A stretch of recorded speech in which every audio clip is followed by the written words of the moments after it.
Emmanuel has actually helped me with a couple of the wars. We settled 7 wars. The biggest disappointment, but I think that'll happen eventually, is the Ukraine and Russia situation. But we've settled. I thought that was going to be the easiest one because of my relationship with Putin, but unfortunately that relationship didn't mean anything, unfortunately. But when I needed some advice and when I needed some help in terms of a country in that part of the world, you were always there. And you helped me settle some of these 7 wars. I'm very proud of the 7 wars, but you helped me settle them, and I appreciate that. Thank you very much. Any questions? President Macron just said that if you want the Nobel Prize, you should put an end to the war in Gaza. What's your response to that? Well, they say that all together. I mean, it's Gaza, it's Russia, it's everything. I think Gaza's going to come along. We're going to have a very important meeting, and my next meeting actually is going to be very important with leaders in the region. And we're going to talk about Gaza. We're going to see if we can do something about it. We want to stop that. We want to get our hostages back, or their hostages back. We've gotten all of the American hostages, as you know, and Alexander, all of them have been back. Steve Witkoff's done a great job, and Marco always, and everybody. I mean, we have Scott got involved and strongly involved from a financial standpoint. We're doing some things that are pretty good. We put Iran out of commission, very important.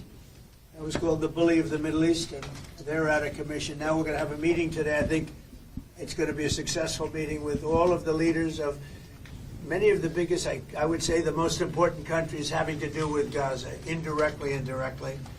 And that's going to take place just in a little while. So I'm sure you'll be there, and we could have an outcome very quickly. Why do you believe the recognition of Palestine is a gift to Hamas? Well, I think it honors Hamas, and you can't do that because of October 7th. You just can't do that. But we want our hostages back, and we don't want them back in 1s and 2s and take the next 2 years to do it. We were the ones that got the hostages back. And I always said, I told Steve, I told Marco, I was always saying the last hostages are going to be the toughest ones. But you can't honor them by doing anything like you suggest. All you can do is say, we want our hostages back, and we want the war to end. We're going to want it to end. But you always have to remember, people forget October 7th was one of the most savage days in the history of the world. There's never been anything like that. We're talking about babies being sliced in half. You're talking about young children having their heads chopped off. You can't forget that. Would you recognize Palestine if the hostages were back? Perhaps to make it clear on that, I think it's why yesterday 11 countries did recognize Palestine. It was not a decision taken like that, neither by UK, nor by Canada, nor by France. It's just a big change. Nobody. President Trump is totally right. Nobody forgets the 7th of October.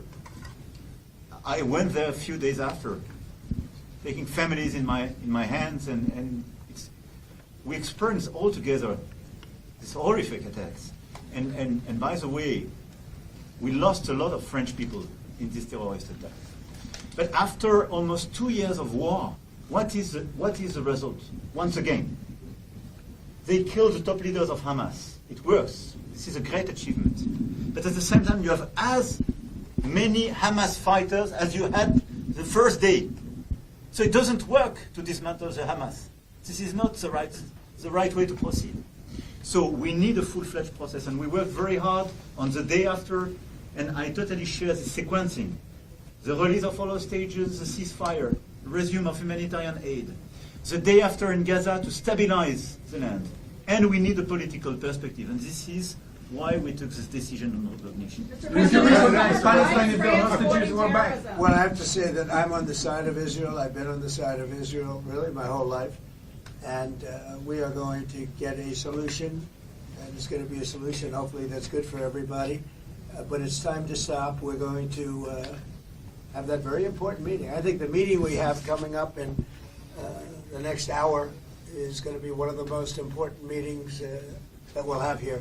Now, we've had some important meetings. We've had some great meetings, and I understand where you are and where other people are too. And we just have to get this solved. We have to get the hostages back. We want to get the war over. That's very important. We're going to end the war, get the hostages back, and we want them all back. We don't want to have one and then we'll give another two in about 3 months from now. We've been doing that for a long time. And in all fairness, we've gotten a lot of hostages back. But you have 20 hostages and you have probably 38 bodies, dead bodies. And the people that I see, and I speak to Israeli families, I was speaking to American families before, but we got them back. But I speak to Israeli families, and they want the son who died, they want their dead son back as much as though he were alive. And it's an amazing thing to see, and it's a horrible thing actually to witness, but I've seen it a lot. So they have 20 hostages, they have 38 dead bodies, and we have to have them back, and we have to have them back immediately. Thank you very much, everybody. Thank you, Press. Thank you. Thank you, Press. Thank you so much. Thank you, Press. Thank you, Press. Thank you, Press.